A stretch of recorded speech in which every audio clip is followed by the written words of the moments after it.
Day of September. I'm Brian Feldman, and this is Out of Line. We are here every Sunday morning at 8 on Fox Sports Radio 98.9 FM at 1340 AM, flagship of the Vegas Golden Knights, and sister station of Raiders Nation Radio. Me and social media director Spencer The Wiz Ostrovsky. Nobody beats the Wiz. Nobody beats the Wiz. We're coming to you live from Spencer's studio, also known as the Wiz Den. And Chris Magno Chapman, who is also the locker room reporter for the Vegas Golden Knights Radio Network, is producing the show back in the Fox Sports Residential Bancorp studio. The reason for this is because for 2.5 years now, the pandemic that began in March of 2020 continues to keep us out of the Fox Sports Residential Bancorp studio and working remotely until further notice. When further notice is, well, I'll let you know when I know. The show is also streaming on the LV Sports Network, and you can watch the show on Facebook Live and YouTube. The page is called Out of Line. That's OUTTALINE. Follow the show on Instagram and Twitter at Out of Line Fox LV. And since we are live, your calls and questions are welcome. The Fox Sports Residential Bancorp studio line is 702-876-1340. Hi, this is Bubby, and it's time for What's on Tap.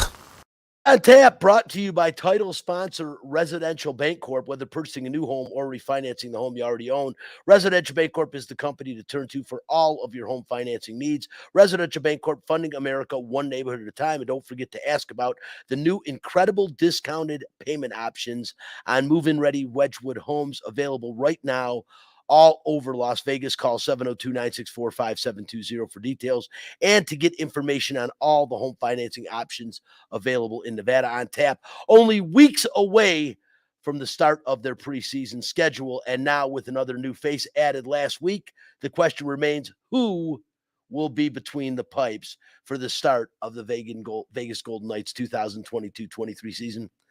We'll talk about that real shortly.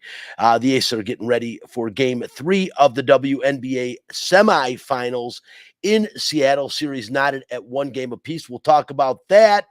And the Raiders have their 53-man roster set and are 1 week away from the start of the regular season. We got you covered, and I think we have a special guest, if I'm not mistaken, Willie Gault, former great wide receiver, the Chicago Bears, and at the time, the Los Angeles Raiders, former Super Bowl champion, Rookie of the Year, All-American Willie Gault, joining the show to talk about NFL grudge matches. If you haven't heard about them, stick around, and next week, we're going to actually give you the opportunity to win a chance to play with a bunch of former NFL You know, Brian, hearing Willie Gault come on the show, it makes me wish that our friend Ballpark Frank was still here, because he was a massive Chicago Bears fan, but a lot of people may not remember Willie Gault was also a U.S. Olympian track athlete, and Frank Harnish told the story one time about when he was playing Willie Gault in a softball game. He basically gave him a lollipop to smash over the outfield wall, and Frank kind of winked at him like, yeah, that's for helping the Bears win the Super Bowl. So I wonder if Willie will remember playing in a charity softball game and a guy who looks like Meatloaf serving him up a lollipop to smash over the outfield wall. I might have to bring that up to him. It's pretty cool. But yeah, Willie's going to be joining in a little bit, about a half hour or so, talking about the NFL grudge matches. I've never met Willie. Matter of fact, my first time interviewing him. I'm excited, but was happy that he went to the Raiders, because I was not a big fan of Willie's or any of the people on the Chicago Bears. Respect for him, but couldn't stand him being a Detroit fan. But looking forward to having Willie on the show. And, and again, we are also going to be talking about Aaron Judge trying to make history, and asterisks is, I think you know what I'm talking about if you're a baseball fan. Stick around. We'll talk about that in a little bit. And also UNLV football, they started their season last week, have the week off this week, but they will be back on the field in Cal next Saturday. We'll talk about that as well. And of course, the Aviators report, and we'll do a little bit of fantasy football talk before the end of the show. That's what's on tap. If you are looking to buy a home or to refinance the home you currently own, choose a company you can trust. Residential Bancorp, funding America one neighborhood at a time. Call 702-964-5720 for details on all your home financing options and to ask about the great Wedgwood home opportunity right now. Hey, Spencer, let's get right into it, man. What nightcap? Hockey players, as you know, are warriors. They don't give up. They come to play every game.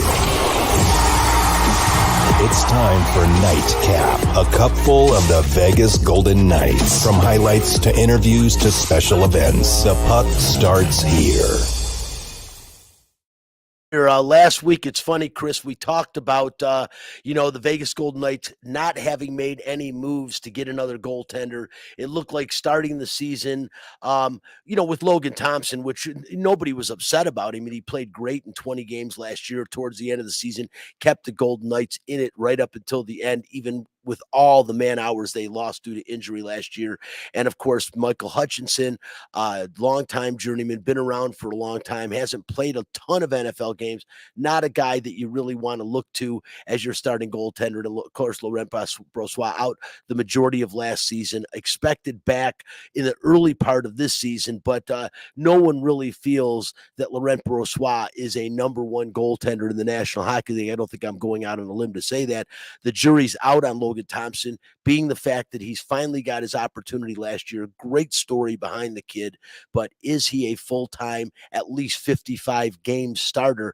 I think all of us question that. So last week we brought up a couple of goaltenders, and one of them we brought up, Chris, a guy you didn't speak very favorably of. Hey, I'm just being honest.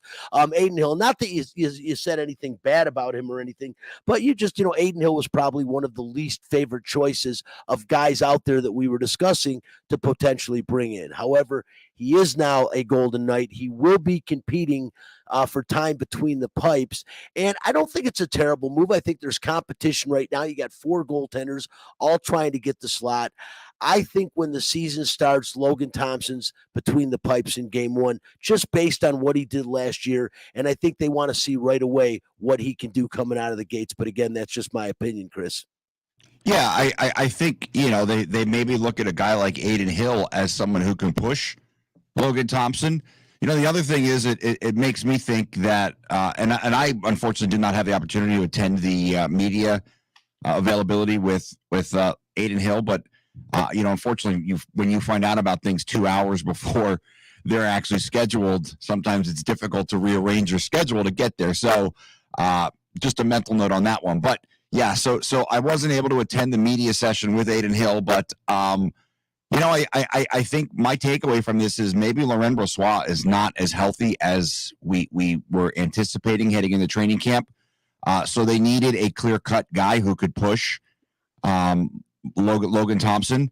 I still think Logan Thompson is the guy. It's his team, and until he proves that it's not his team, which I hope doesn't happen, I think Logan Thompson will be the number one goalie for the entirety of the season here in Vegas, barring something unfortunate. Look, Adin Hill is a guy, he's been around a little bit, but what I will say about Adin Hill is he knows the division. He played for the Arizona Coyotes when they were a member of the Pacific Division. Of course, now they're in the Central, but he also played for the team in San Jose. So he certainly is a guy who knows the Pacific Division. It gives Bruce Cassidy an option in games where he's going to need Logan Thompson to take a breather. But I was a bit surprised, Brian, because I looked up Adin Hill's stats, and they were actually a lot better than what I thought, especially considering Adin Hill's never played for a good team.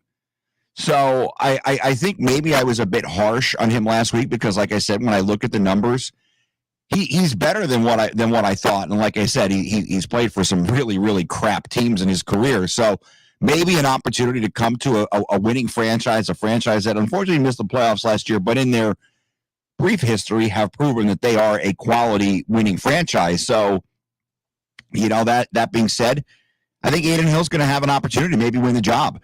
I mean, I think that's the way that they're going to approach it. And I think they are open to whoever is the best goalie in camp being the guy who will skate out there opening night in Los Angeles. I think that's who they play on opening night in LA. But nonetheless, I forget the schedule sometimes. But I think Adin Hill's going to have maybe for the first time in his career, a realistic opportunity to come in and win a starting job in the NHL. He's not old. He's still a relatively young guy. In fact, he mentioned that him and Logan Thompson went to the same junior high school, so that's kind of cool. So, look, it's a fresh opportunity for him, and I hope he seizes the opportunity and takes advantage of it, Brian, because this is a guy who you mentioned last week, and I got to give you your props on that.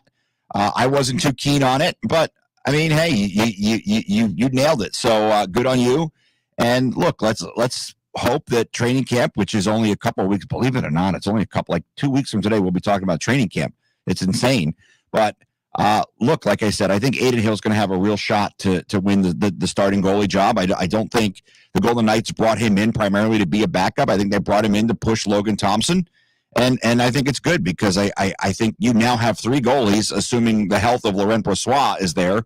Look, if all 3 of these guys are healthy and all 3 of them have good camps, all of a sudden you have the opportunity to maybe move Laurent Brossoit and have some extra cap space. We'll see what happens. No, I agree with you, Chris, and I think that's what the Golden Knights were looking for. I think they do want to create competition between the pipes. They do want all these guys pushed, and they want them to feel pressure because to win in the NHL and especially in the Stanley Cup playoffs, you've got to be able to perform under pressure. Aiden Hill, like you said, Chris, I don't think he's gotten a real fair shake. I think it was 1 game under 500. I think 25 games last year, the most he's played in an NHL season. So finally getting some decent amount of quality time, and he was only like 1 game under 500, I think. So to play on a team that was really bad last year in the San Jose Sharks and to be 1 game over 500 and not be the everyday starter, I don't think that's too bad of a showing. And I do think he'll push Logan Thompson and Laurent Brossoit for that starting job. And we will see. And again, I do think Laurent Brossoit is the guy they move if everything works out the way they hope it does in camp. I think he's the odd man out. And I still think when again, Chris, Logan Thompson will get the start. And yeah, we're right down the street, September 25th, first preseason game against the Colorado Avalanche. So that right there will be a telltale sign, and we'll see what happens with that. But other than that, we talked last week about Phil Kessel getting the contract, the 1 year, $1.5 million contract. I'm interested what Phil's going to bring to the table. Steady guy, doesn't get hurt a lot, and I think he brings more veteran leadership to the Vegas Golden Knights. I think it was a good move, and again, he came cheap, as we know. And again, the season starts September 25th. The preseason schedule, a lot more things will be figured out in the next 2 weeks, but I'll bet that goaltender competition goes right up through the start of the season and probably through the first month to see who is going to establish themselves as the main guy between the pipes. I mean, you could end up having goalie by committee, but that's never a good thing. And I can't think of a team that went deep in the Stanley Cup playoffs ever that had a full-time goalie by committee situation. I remember the Wings years ago. We're talking back, I don't even want to mention how many years ago, but they had 2 Rutherford and Lowe. They had 2 goalies that literally switched every other game.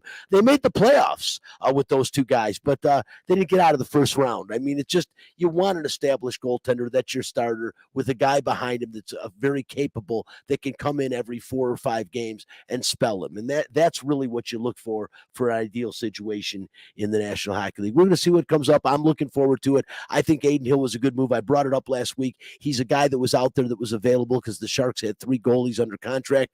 He was the odd man out, and I think he fits. Let's move on, guys. Spencer, you had a chance last week. I didn't. I was attending Tim Unglesby's fantasy draft, Heatwave Sports. Of course, Tim and Tommy Barton on every Saturday and Sunday night on Fox Sports Radio. But we had our fantasy draft on Wednesday night, and I missed game 2 of the Aces playoff run, and it was a huge game, Spencer. They lost game 1 a week ago Sunday by 3 points to Seattle. Seattle, a very good team. Brianna Stewart, arguably, if not the best player in the WNBA, top 3 for sure.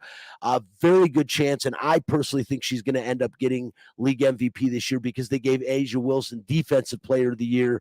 So I don't think they're going to give her both awards. I have a feeling Brianna Stewart's going to get MVP of the season, but Asia Wilson and Kelsey Plum were in that conversation right up till the end of the year.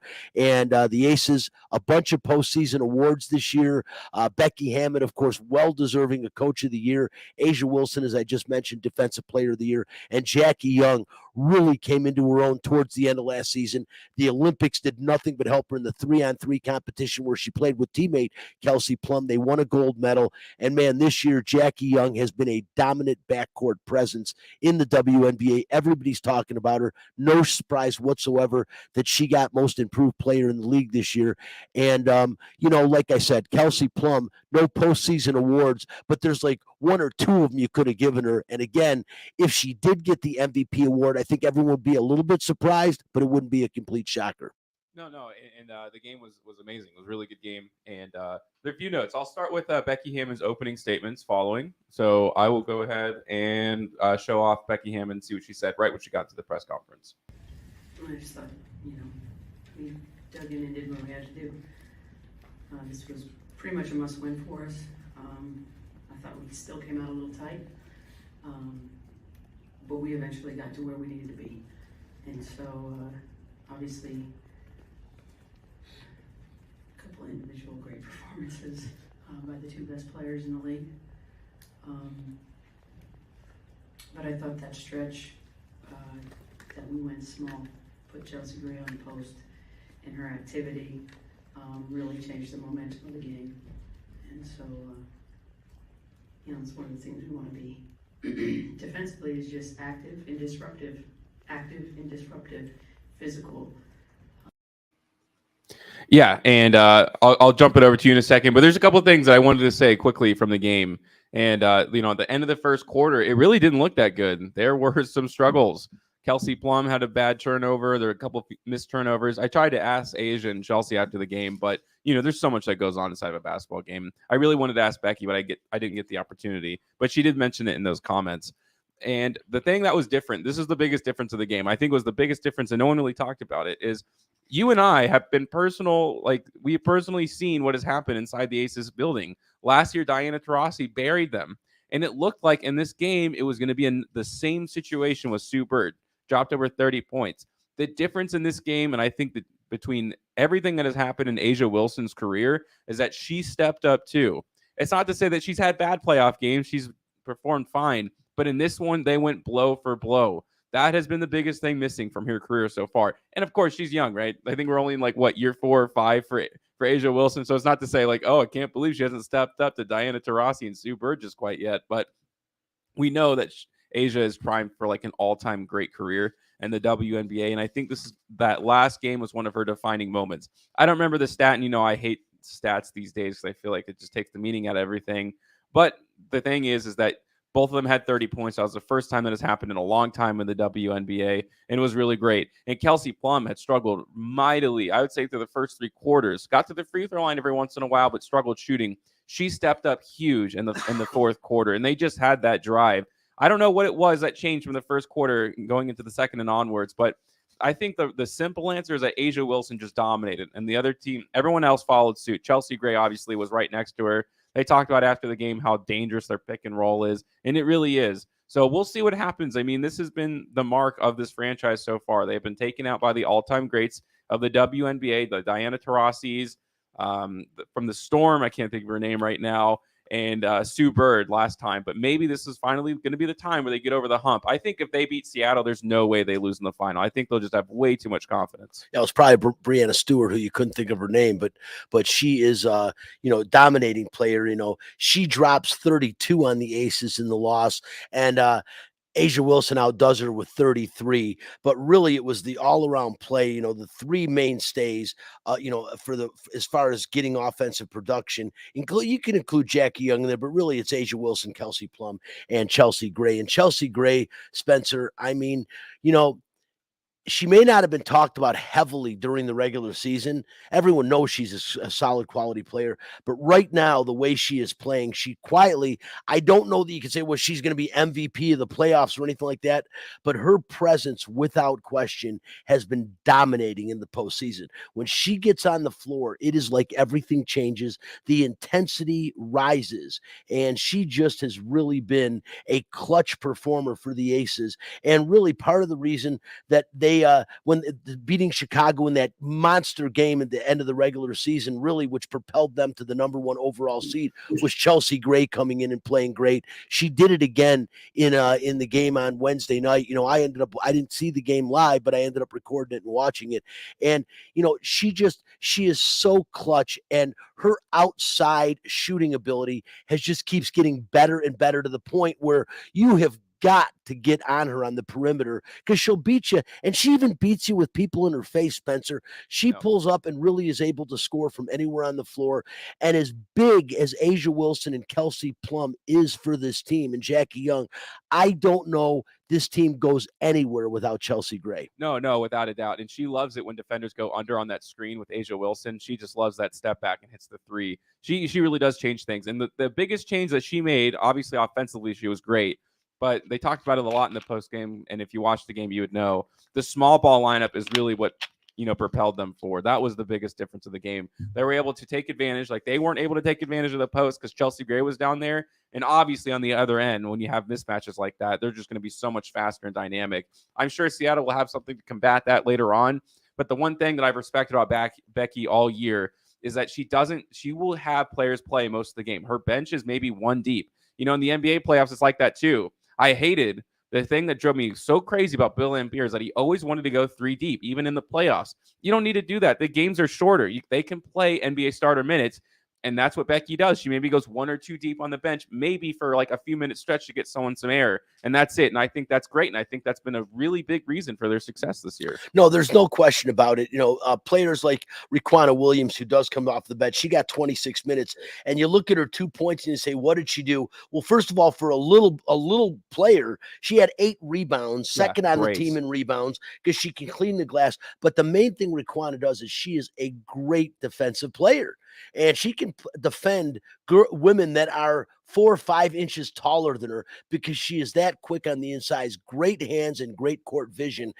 She is an integral part of the defensive structure of this team. And again, the defensive ability of this team is from Kia Stokes, Jackie Young, Asia Wilson, Kelsey Plum, and Chelsea Gray. You almost don't need anyone to come in. And of course, Rupert comes in off the bench as well, gives them some size and some presence underneath the basket. But the 5 starters, they're all in tremendous shape. They all run the floor great, and you don't need really a lot of changes. Again, other than Williams, I like her coming in because she keeps the defensive intensity, and you got to rest everyone a little bit. But I mean, all 5 starters, I should say 4 of the 5 starters had over 35 minutes, and that tells you Becky Hammond, as you said, Spencer, she doesn't make a lot of changes in there. The other game going on, and matter of fact, it starts 1 hour after the show, is Game 3 of the Chicago Sky and the Connecticut Sun series, which is also knotted at 1 game apiece. I just think, and I've said it from the beginning of the playoffs, since probably the last 3 weeks of the season, I think Chicago and Las Vegas are on a collision course, Spencer. I think it's going to be an amazing series that, in my opinion, will go 5 games. It could go either way. I give the nod to the Aces if they get there, simply because they do have home court advantage. And man, I don't know that home court advantage plays dividends anywhere more than it does at Michelob Ultra Arena at the Mandalay Event Center. That place just gets crazy. It might only fit 8,000 people in there, but it feels like 30,000 people when that place gets lit up. No, I'm so glad you said that, Brian, because I wanted to bring this up. There's 2 points I want to make. First, I'll talk about the crowd. And we talked about this, like, ever since the Aces came here, everyone's like, can the WNBA survive? Is it profitable? And the thing is that the most frustrating part of the conversation is always like, oh, it'll never be as big as the NBA.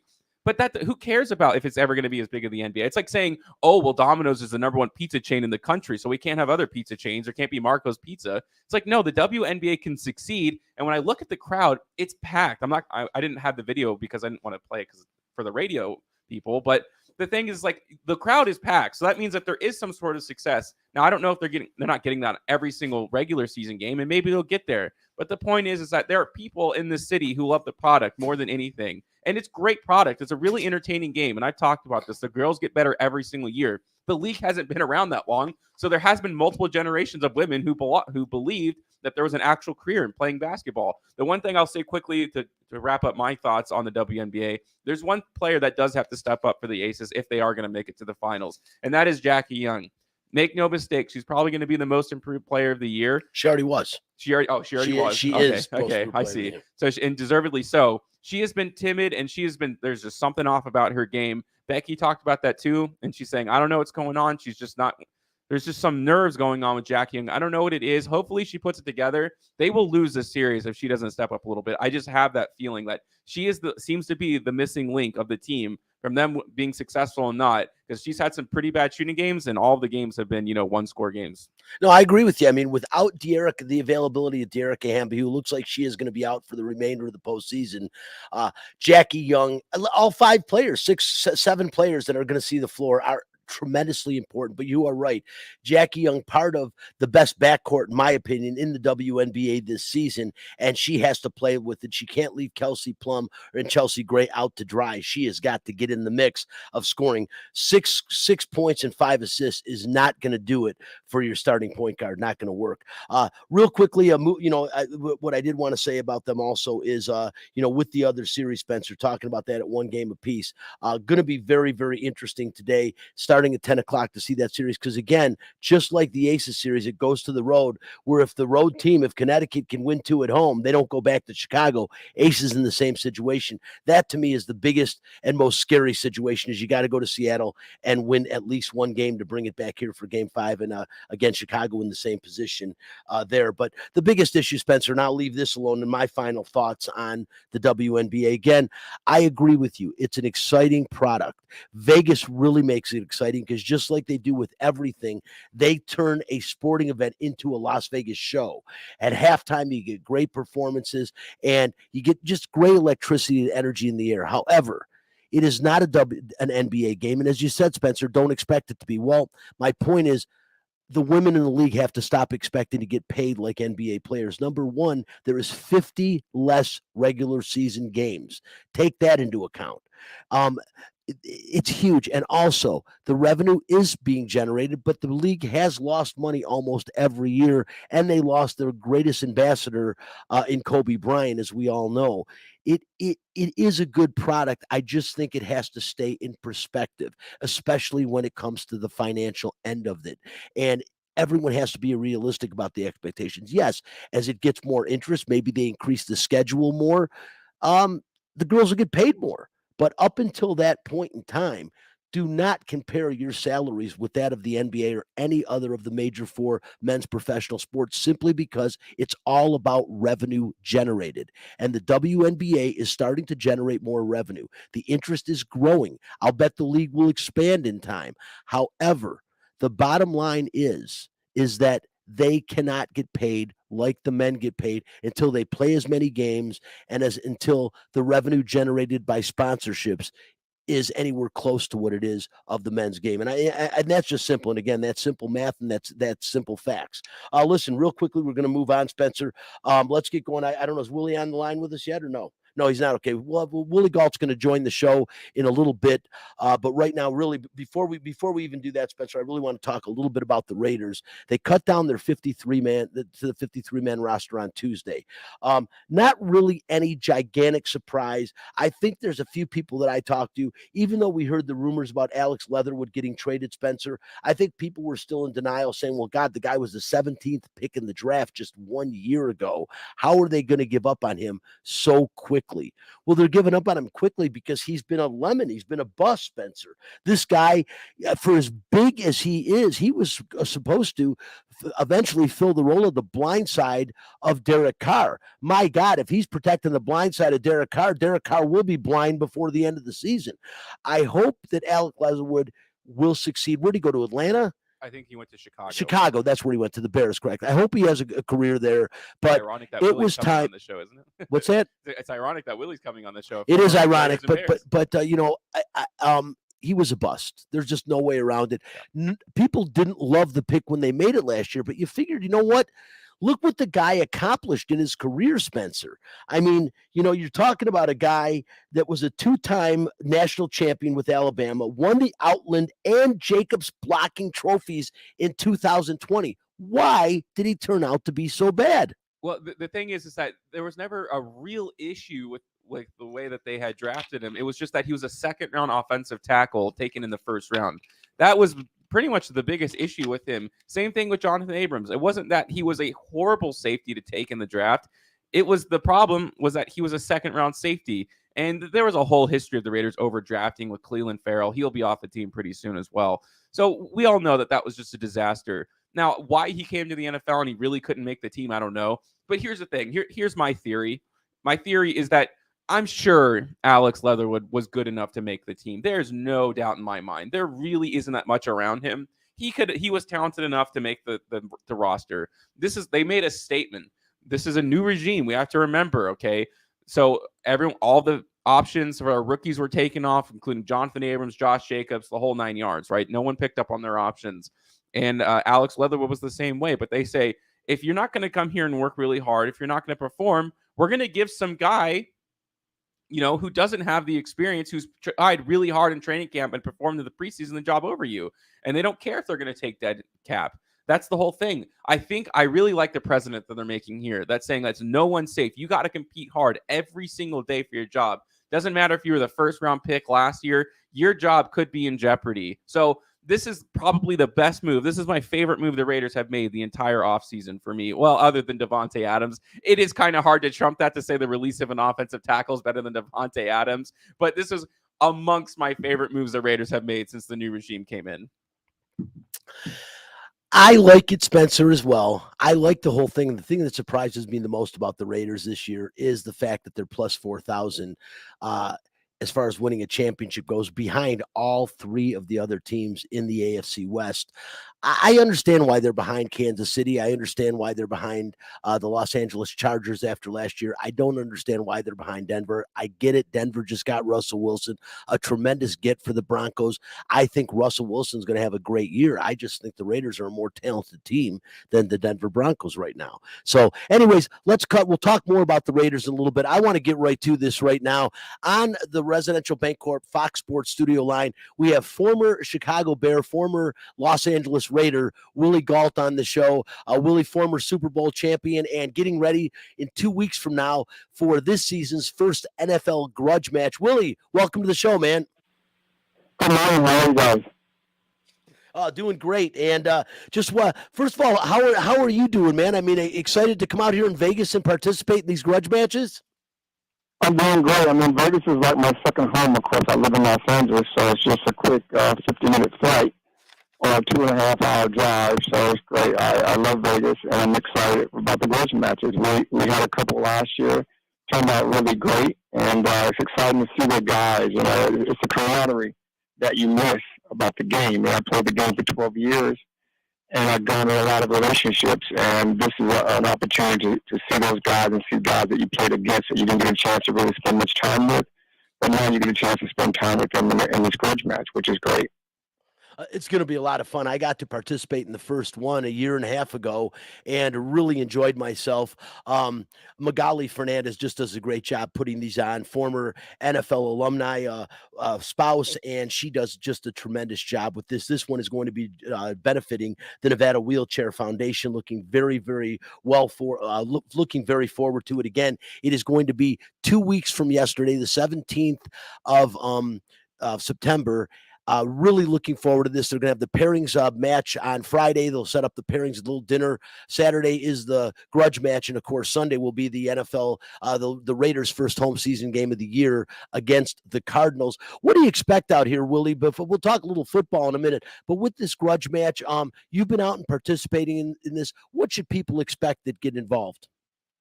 Well, Mag does a great job. She's amazing to put this together, to think about it, and to make it a reality. Basically what it is that people get a chance to see people they saw play on TV. We'll have Jay Schroeder, I think, will be the first one, a couple of the guys. It'll be the Raiders versus the Cardinals. Some of the Cardinals players will be out. It'll be great. And we'll just play a little golf, have fun, have dinner afterwards. There's a little, cocktail party dinner before. That people can get a chance to mingle with some of the players and just have fun and just realize that we're regular people. I mean, we do some extraordinary things on the field, but we're regular people, and most of us are really nice.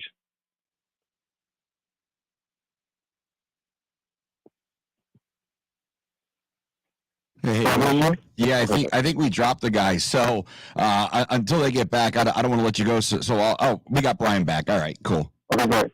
Did you move me?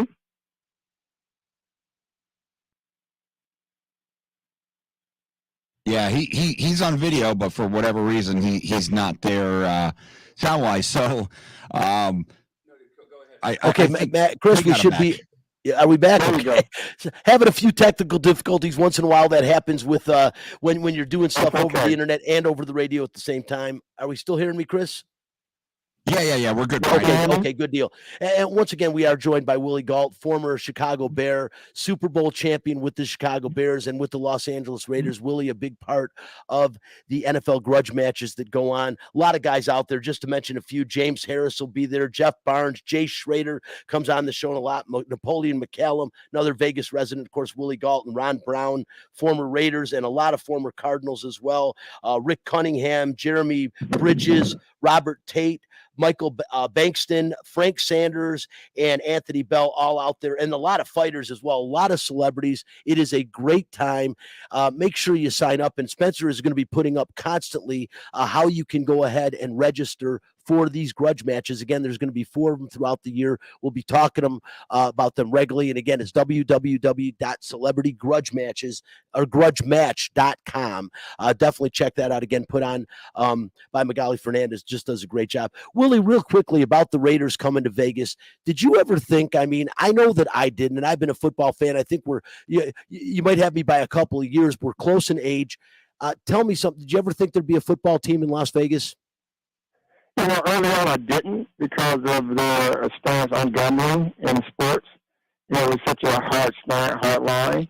But then as the years went on, I thought, hey, there may be a winner. And then, of course, when the hockey team came, I go, okay, this football will be next, and then baseball. So it makes sense. I mean, Vegas is the capital of the world as far as, entertainment and sports and gambling. So it makes sense for a team to be there. And the Raiders is probably the ideal team to be there because of the history and because Al Davis loved the city and they should be there a lot. And, his son Marcus just to continue that tradition. Yeah, he really has. And I don't know, I'm sure you were there last week when they had the NFL alumni at Allegiant. What do you think of this stadium in Las Vegas? Have you seen anything like this, Willie, where they actually have a natural turf field that they wheel in and out for the Raiders games? Unbelievable. Yeah, it's unbelievable. I was there, and it was actually, I guess, someone was represented from every year that the Raiders have been in existence, from 1960 all the way into last year at that reunion, which is probably unheard of. I don't think it's ever been repeated in the National Football League. I think that was really amazing to be around people like Jim Otto and Marcus Allen, Tim Brown, and all the great guys that were there, James Lofton. It was just great to be able to see guys again that I played with, I played before. I honored Fred Litnikoff was there. That I looked up to. It was amazing. So it was a great thing, and the stadium was just great. And Vegas has opened their arms up widely. Did a great job with the stadium. It's a beautiful facility, and it's second to none. It really is. I've seen a concert there now, a number of college football games, including the Raiders games. It is really state of the art. And if you get a chance, anyone out there to see a game at Legion Stadium, check it out. Again, we're talking to Willie Gault, former NFL wide receiver, former Olympic sprinter. Willie, one of the fastest men in the world for a while. And Willie, like I said, it's an honor to have you on. Have never had a chance to talk to you before, but I was happy when you left the Bears and went to the Raiders because I was born and raised in Detroit and spent 5 of my years working for the Detroit Lions radio network. So was not a big fan of yours when I was there. That was because Willie, along with Walter Payton and several other Bears, were Lion killers. But there's a lot of people that are. But tell me something, Willie. Wanted to ask you something I've asked other Raider players that I've talked to before, Jim McMahon and others, about the opportunity and the chance, a great player like you getting to play with one of the greatest of all time in sweetness, Walter Payton, who obviously was taken from us way too early. But what was it like? Because what I have heard about Walter Payton over and over again from everyone I've ever talked about it was his work ethic. And yes, he was the greatest of all time, but everyone says when you talk about him being the greatest, he worked for it, man. He worked for it. He definitely worked. I mean, he never really came out of games. He played hurt. He worked hard in the off season. He was always in shape. and just a fun guy, fun-loving guy most of the time. I mean, he's always a practical joker. He's always doing something, whether it be putting a firecracker in someone's pocket, or putting on someone's pants at practice, or or pushing someone in the shower, or whatever. I mean, he was just always a fun guy and a friend and someone who we looked up to. And he carried our team for a long time, and he was just the leader of our team that whole year, the Super Bowl year and before. Willie, people say defense wins championships. Obviously, it's been a moniker throughout sports history. And last year, you had a really good defensive team in the Rams. People talk about Aaron Donald right now, not only being maybe the best defensive player in the game, but maybe being the best player in the game on the defensive side of the ball. And amazing when you say the best player in the game is the defensive end. But hey, there have been some great ones. I don't know that there has ever been a better defense than the team that you played on. Now, of course, you were on the offensive end, but Buddy Ryan's defense with that Bears team, I've never seen anything like it. They were a juggernaut, and you could actually see the fear in offensive players when they had to go up against this defense. How good did that defense make your offense? Well, I mean, arguably they were the greatest defense ever assembled for that 1 year. And a lot of people don't know, as an offense, we were ranked number 2 in the league that year. So we weren't too shabby. Our defense was just so dominant that people started concentrating on them more, which is rightly so. I mean, I marvel at them where I sit on the sideline watching them destroy other teams' offense. So they were good. I mean, we had a guy like Wilbur Marshall who was just tremendous and crazy and so good, and then Otis Wilson and Mike Singletary, all the linebackers, but just dominated. And then you had in the interior, you had William Perry, who was just so big and so strong. You had Dan Hampton, who was an all-pro, and you had Steve McMichael. And then you had the defensive back. You had Dave Garrison, you had Todd Bell, who first started.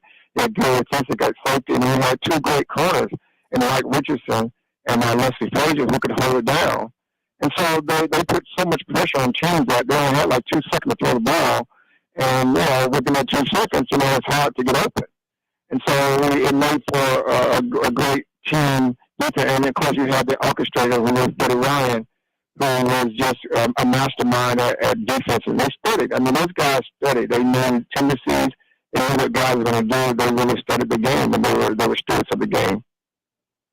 Yeah, every one of them, it's just incredible. You had so many leaders on the defense, but my point was to play against them in practice every single day, because I knew you guys were one of the best offenses in the league. I didn't know you were ranked second that year, but I knew you were in the top 5 or 6. But my point is, to get to play them every day in practice, it has to make you better. Yeah, of course. We challenge each other. We challenge them, and they challenge us. And the defensive backs weren't worried about any receiver, because I was one of the fastest receivers in the league. So they knew they could cover me, they could cover them. So we practice every day. We practice after practice. We run routes. We run together. So we prepare. We got each other prepared. And when I stepped on the field against any other defense, I wasn't worried, because I practiced against the best. And that makes for great competition and makes your teammate better, which is all necessary in the game. No question about it. I think a lot of teams have taken a lot from that team. One of the most dominating performances I had seen to that point in the Super Bowl, especially on the defensive end of this ball. But again, very skilled team. Again, joined by Willie Gault here, talking about NFL grudge match, rehashing some great old football history. Again, the grudge match that we are talking about, and we'll wrap things up here, is going to be, it is September the 17th. They'll have the pairings party on September the 16th, Friday night. And then the golf outing, of course, will take place Saturday morning, the 17th, followed by the Raiders, culminating with the Raiders playing their first home game of the season against the Arizona Cardinals. After that, the other grudge matches, the second one will be against the Broncos. That is October the 1st. Then we have the Chargers, and that will be December the 3rd. And the final one, a big game, could be a huge game for both teams, and that will be against the Kansas City Chiefs, and that will be January the 7th. But again, this first one coming up 2 weeks from yesterday, the charity it will be benefiting will be the Nevada Wheelchair Foundation. Again, Willie Gault will be one of the several former NFL players there. Willie, really look forward to seeing you out there on 2 weeks from Saturday and at future Raider games. Absolutely. I look forward to it. Again, Mark does an amazing job. This grudge match, it was really amazing last year. We had a good time. playing against the guys you played against, and getting a chance to see them and the camaraderie and the joking and all that's really cool. And getting a chance to meet fans and have the people who saw us play, they get a chance to see us and see that we're just regular people.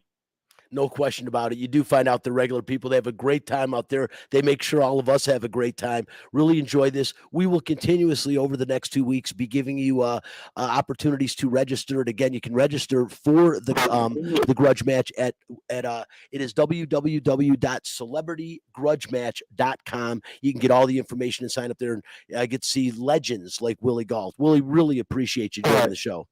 Well, thank you. I appreciate it. Absolutely. Once again, that was Willie Galt and talking about the NFL grudge match. Next week on Sunday, we will be giving away a twosome to get to play with me and another member of our show at the grudge match on that Saturday. So definitely make sure you check that out next week. And Spencer, real quickly, getting back to the Raiders, we were talking about them. We don't have a lot of time left on the show, but again, this season, and I kind of brought that point up, I don't get, and I wanted your opinion. Why do you think they are so, I mean, you're talking, it's like plus 17 or plus 1,800 for the Broncos, and the Raiders are at plus 4,000. Why is that? I think it's by proxy, to be completely honest with you. I think that because the other teams in the division are so good, it's like by default, well, the Raiders can't be. But the biggest issue, like above everything else, division outside of it, they have some glaring holes like in their team. The cornerback position is really, really weak. I think the linebacker position outside of Perryman, who came out of nowhere last year, who knows if he'll be able to repeat that performance, right? It's unknown. Like everyone would hope so, but we don't know, right?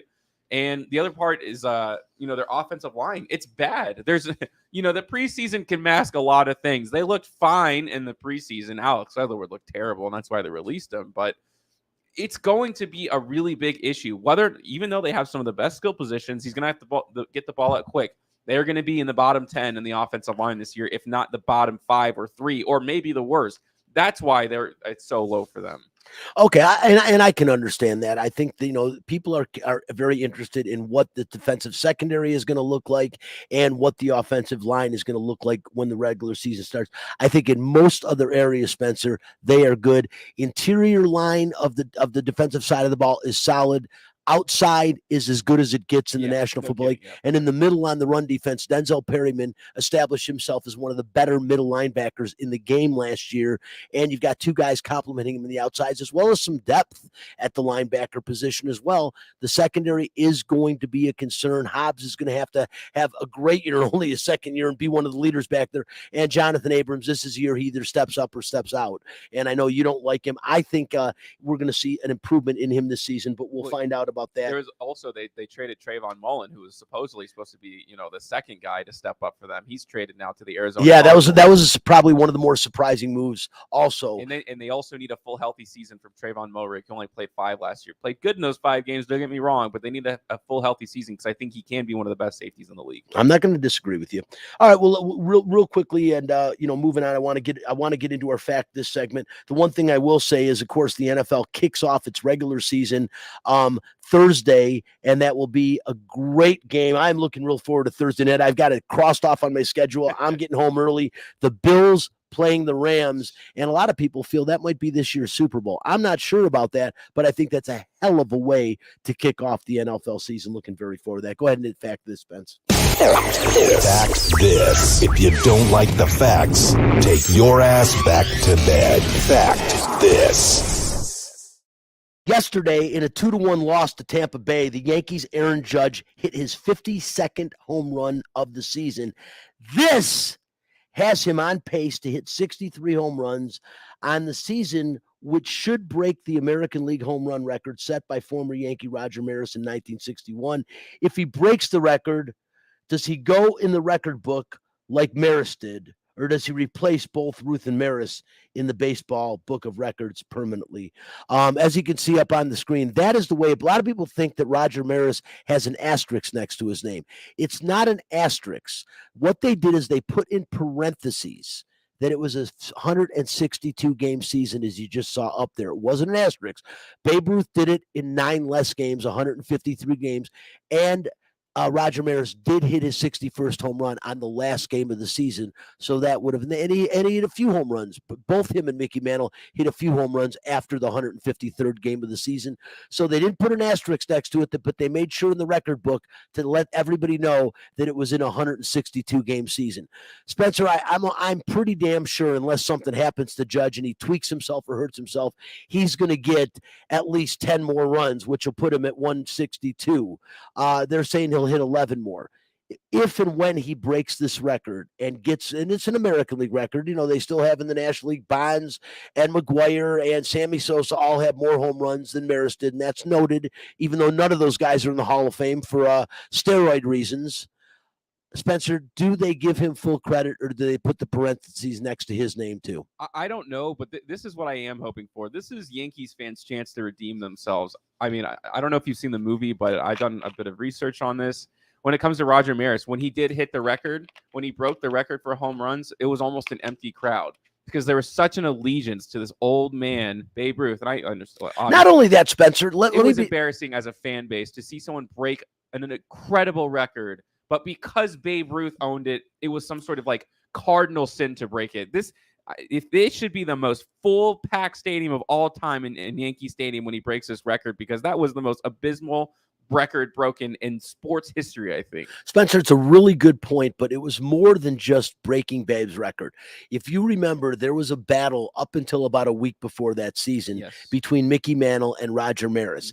Everybody, Mickey Mantle was the heir apparent. He was Mr. Yankee at that time. Roger Maris was an afterthought. He had a great season, but and Roger Maris was a solid baseball player. But the Yankees loved Mickey Mantle. There was a love affair with him. They wanted, if anybody was going to break Babe Ruth's record, they wanted it to be Mickey Mantle. When it was Roger Maris, it was a major letdown for the city. And you are right. They almost boycotted the final game of the season because they had a feeling he was going to break it and they didn't want to see it happen. Really a crime. And Maris still, I mean, he had depression issues the rest of his life because it was like they punished him almost and they were mad at him for breaking the record, which is just absolutely insane. But hey, that's the New York fan base. They want what they want. I do think they are wrapping their arms around Aaron Judge. It's been a long, long time since they've had a hero like this to break a record. Obviously, Derek Jeter, they've got one of the greatest heroes of all time that just retired a few years back. But this is something that I think they feel that Aaron Judge is the guy to do this, and they would love to see it happen. And I'm just curious as to see the way they'll put it in the record book when it happens. I am guessing there's no way you can put him in the record book differently than you put Roger Maris. If you're going to put those parentheses around the amount of games played, it's going to be a 162 game season again.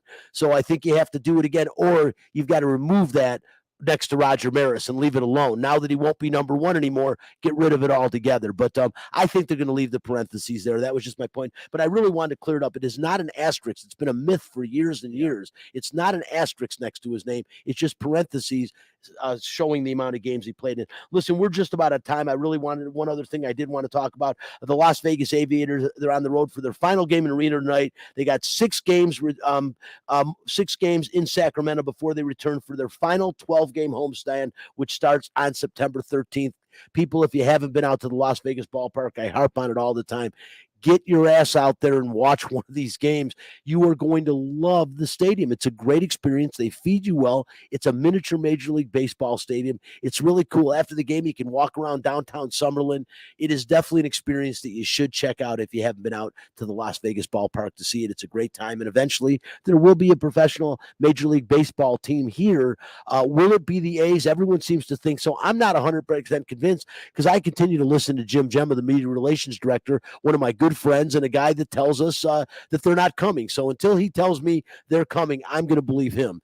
But other than that, Spence, next week the NFL season kicks off. No pun intended, but how excited are you for this season to get underway this year? I don't know why. I am like chomping at the bit because to me, there are 5 or 6 teams that can compete for the Super Bowl. Not like just to me a head-old odds-on favorite. Cincinnati last year threw a monkey wrench into the mix, and 5 or 6 teams can win the Super Bowl this year. No, it's NFL season. It is prime time. The nation is captivated for the next 17 to 20 weeks when it comes to the NFL, and I am definitely one of this. I am one of those.